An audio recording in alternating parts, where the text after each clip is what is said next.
Avatar: Frontiers of Pandora was one of my most anticipated games of the year, an open world set on cinema's most gorgeous sci-fi planet, coming in an era before it's been milked to death.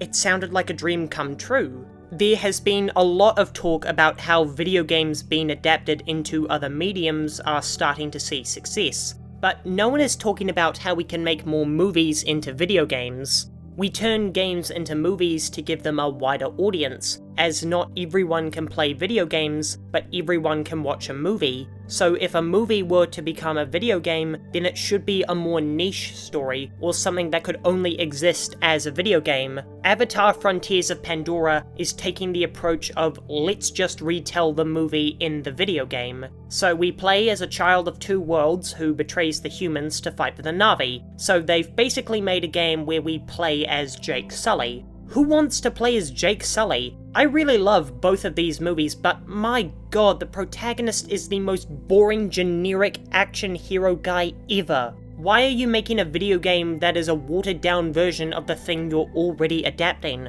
Why not tell an original story to flesh out the universe like Star Wars Outlaws is doing? The soil is so untapped in the Avatar franchise. How are we already resorting to reusing plot beats in our adaptions? Why not set the story before humans even arrived on Pandora, so you can give the game players a little extra context for the upcoming movies? Tell us why these tribes have split off from each other and evolved differently. Give us a story about how the Na'vi had different interpretations of their spiritual belief, and how this led to war and exile. Tell a story about how some opinions just can't coexist, and the violence stemming from intense religious beliefs. There is so much to explore about the history of Pandora, and Frontiers just isn't doing any of that. Most of all, why are you including human weapons? Why give us the option of assault rifles when we're playing as forest people? Wouldn't it be more creative for the player to have to fight a technologically superior opponent with native weaponry? That's what made the Na'vi so endearing in the movies. They were the underdogs, fighting against a force far more well-equipped than them. If they had flown in with a rocket launcher, that fight wouldn't have been nearly as entertaining.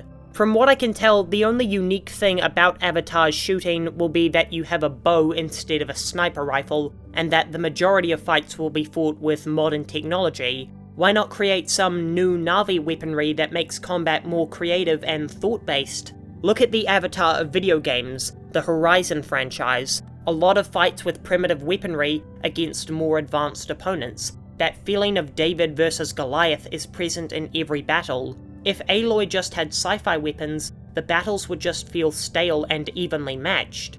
Frontiers of Pandora should feel like a first-person Horizon game, not a Far Cry but blue this time. Because now we have all the same weapons as our enemies, except we're bigger and stronger than them, not exactly an engaging protagonist. Avatar is a franchise I'm looking forward to seeing develop.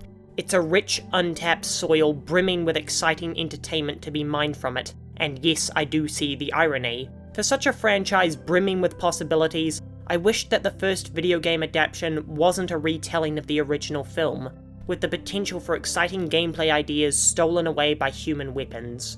While I'm still excited to explore Pandora, I'm disappointed that I'll have to do it in a way that doesn't expand the universe.